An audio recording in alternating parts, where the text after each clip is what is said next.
This is Thomas Lyons on Raps on TV here at the Intercontinental Hotel for the final public weigh-ins for DEGALE-EUBANK ahead of Saturday night's Crunch domestic clash.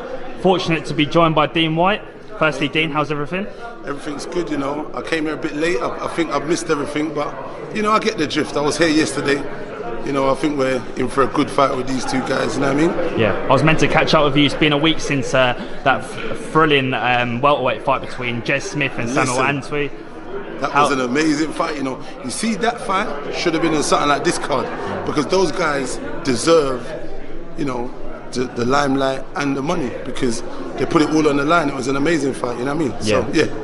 I mean, for a small horse show, kind of you could argue limited exposure, not of the same magnitude of an event like the DEGALE-EUBANK. Exactly. Do you feel like the way that boxing's accelerating at the moment, that it's a potential for these small horse shows to get It's definitely a potential, man, and I'm even working towards that myself with a lot of the young guys coming from Brixton or wherever they're coming from, you know, trying to get in with some of the likes of MTK, with the likes of ITV4. Obviously, you got Matchroom over there where we do a lot of the work, but, you know, I'm trying to get in with the other guys that want to give these young guys the chance, the limelight, and the exposure. Yeah. You know, the ones who want to, you know, dedicate their life to the game and go out there and be on these big stages and perform like that and get paid for doing a show like that. Yeah. You know what I mean? And I mean, I've seen you've released your own management brand and company. Just elaborate a bit more on that and what you're kind of looking to do. I've got a company, Black Box, but Black with a V, CK.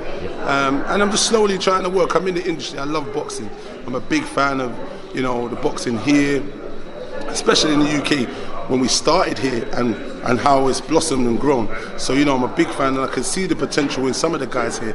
But then at the same time, these guys need leaders or good advisors and good people and a management team that's around them that's going to guide them in the right way. Because if you don't have the right advice or the right guidance, it doesn't matter what you do. You could be the most talented. If you ain't got the right management and the right guidance, you're probably not going to go nowhere. You stay on these shows and you'll be advised wrongly, and you'll just be a stalemate. You'll just be like either a gym fighter or you fight on these small shows for the rest of your life and not make a living.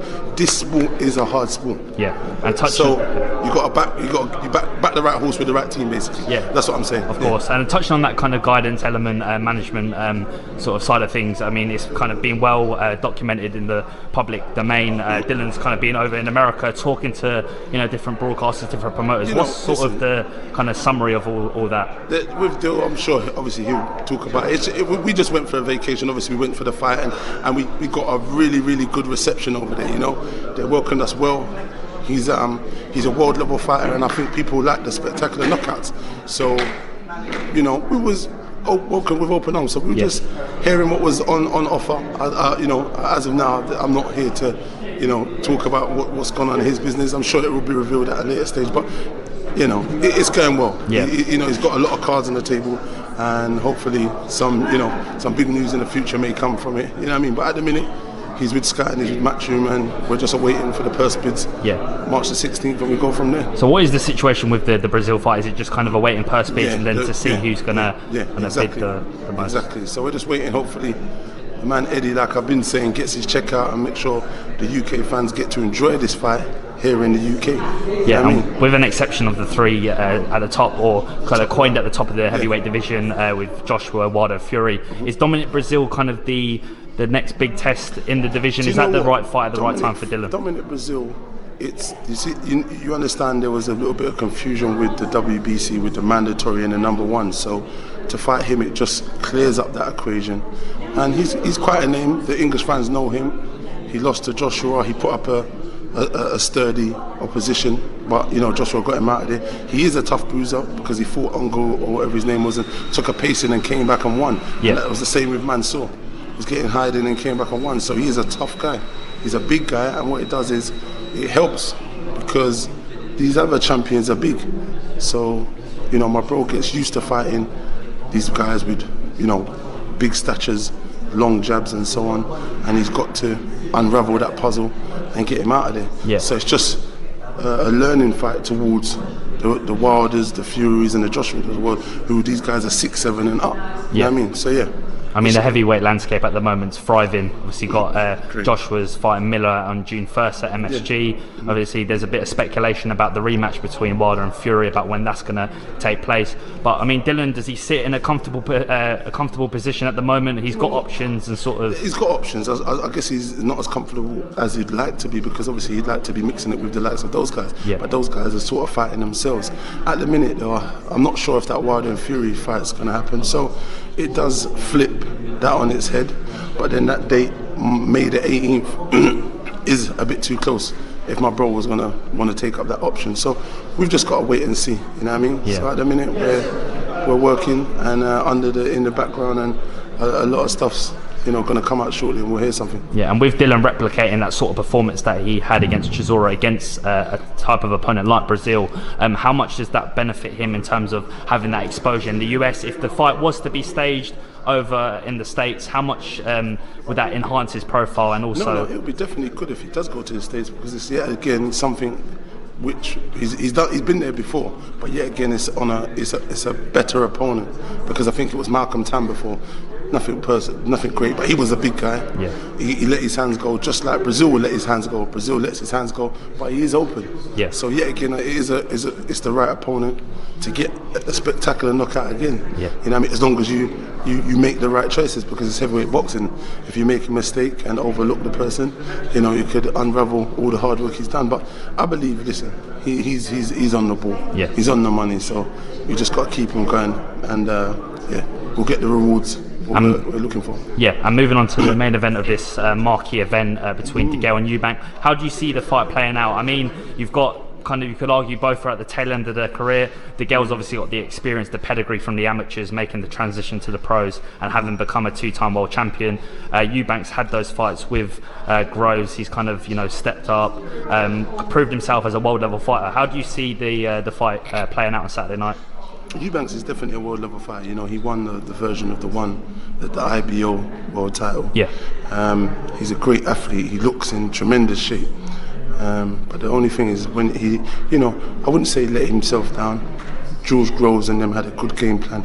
They stuck behind the jab like a piston and just outboxed him, outfought him, outthinked him. The strategy was great.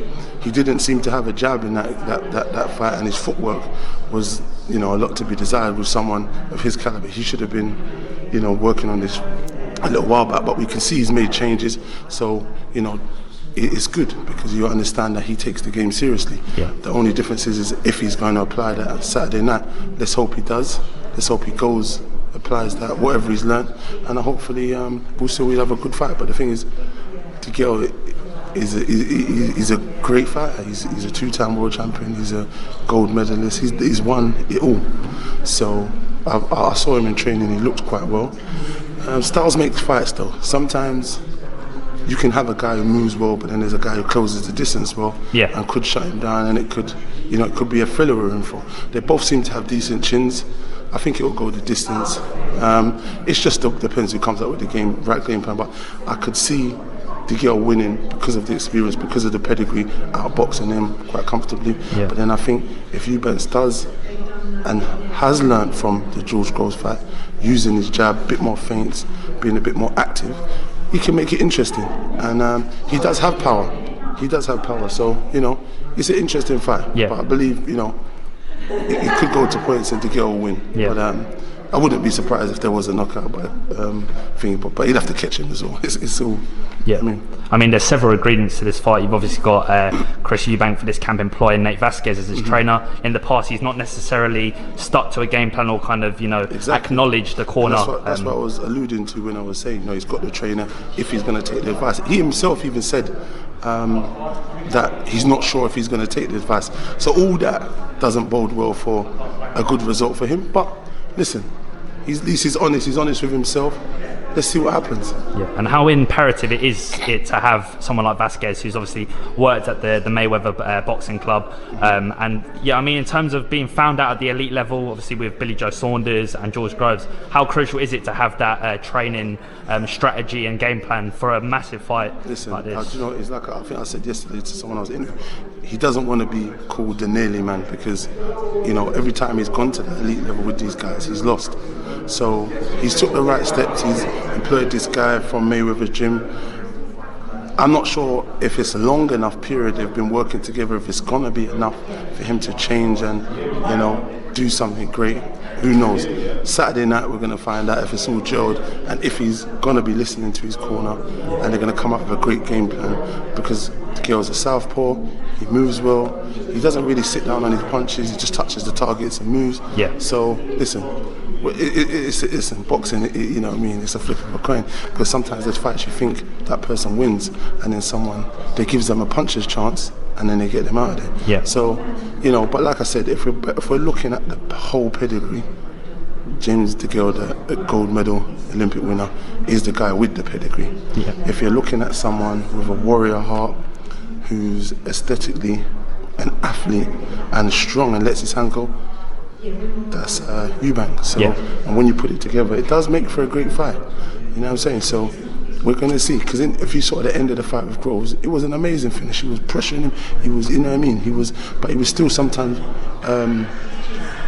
doing a bit too much. Yeah. He should have maybe held him and tried to chop the shots down and place them a little bit better. But listen, it's easy talking from outside. Yeah, of course. You know what I mean? But listen, I'm just hoping for a great fight Saturday night. Yeah, I mean, for the winner, is there a potential of targeting those massive unifications with the likes of Callum Smith, Caleb Plant? Do you think that would be on the cards? Those guys are going to look at it, and I think what it is, as you noticed, I think, what was it, the IBF DEGALE had, yeah? Yeah. So DEGALE relinquished his belts because he's after money. He's going to be after the biggest fights.